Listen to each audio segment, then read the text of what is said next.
Welcome everybody to a look at a new release from 88 Films, and this is part of their Tygon collection, and it is 1972's Doomwatch.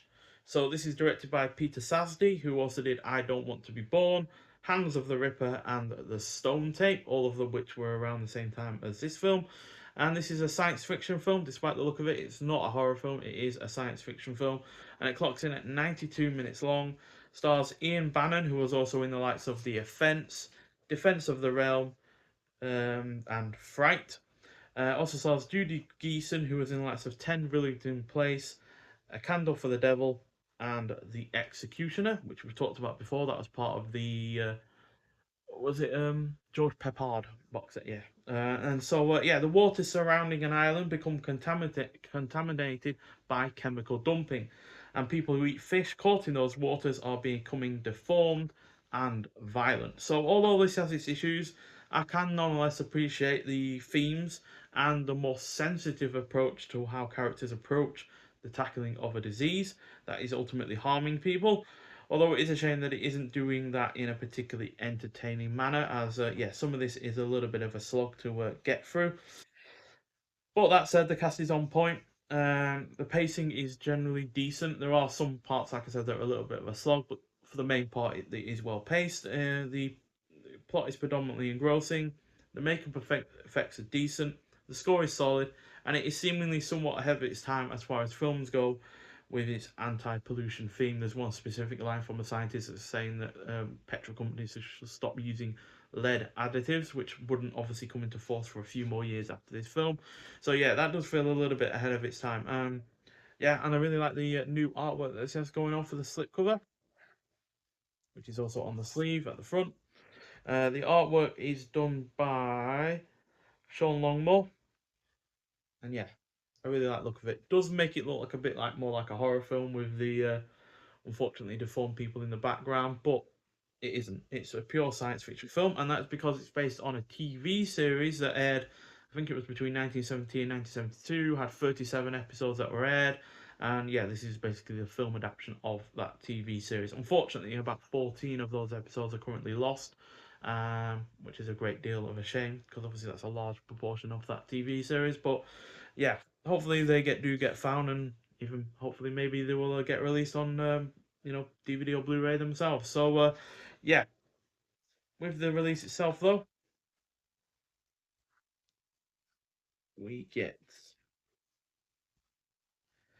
the disc with the new artwork printed on it, and then we get the original artwork on the rear, which is decent, but I do kind of prefer the new one. And then we get a little booklet as well, which again has the new original artwork on it, and then with the Tigan logo on the back there. And in the booklet, we've got Doomwatch by John Deere, which, yeah, looks like a decent enough write up. I've got a shot from the film.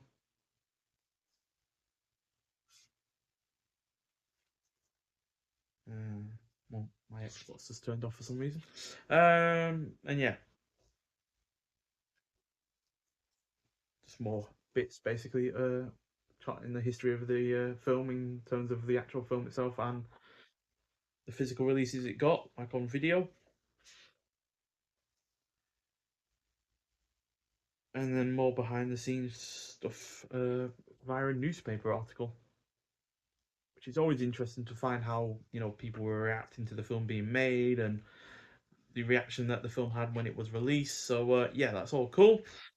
Then it's had a high definition presentation in its original 1:85 185 to 1/8 aspect ratio from print materials, along with the original uncompressed mono audio. I will say that the picture quality on this is not the greatest. It might well have been my TV or my eyes or anything like that, but it didn't come across as looking the best. 88 Films has certainly done better looking Blu-rays, but yeah, it was fine enough and certainly still watchable. We've also got optional English subtitles, audio commentary by film critics Kim Newman and Sean Hogan, audio commentary by director Peter Sasdy, introduction by director Peter Sasdy, Saving Our Oceans, Gene Trend on Doomwatch, To the Big Screen, making of Doomwatch, original trailer, and stills gallery, alongside obviously the new artwork and booklet. So, yeah, it's a decent film. It's nothing spectacular. There are certainly better, science fiction films from this period. And because of its issues, chiefly among which is the fact it's not all that entertaining, unfortunately, even though there are elements to it to like. It only gets 3 out of 5 from me, unfortunately, which, yeah, isn't the greatest endorsement from me, but if you are into your early 70s sci-fi that's a little bit more quaint and a little bit on the lower budget side of things, then you might well enjoy this a bit more. But yeah, even though, like I said, I do appreciate certain elements of it, it ultimately just wasn't entertaining enough to get any higher of a rating. But still, if you have seen this film before, I'd like to hear your thoughts on it. Nonetheless, though, thank you for watching, and I'll see you in the next one. Bye.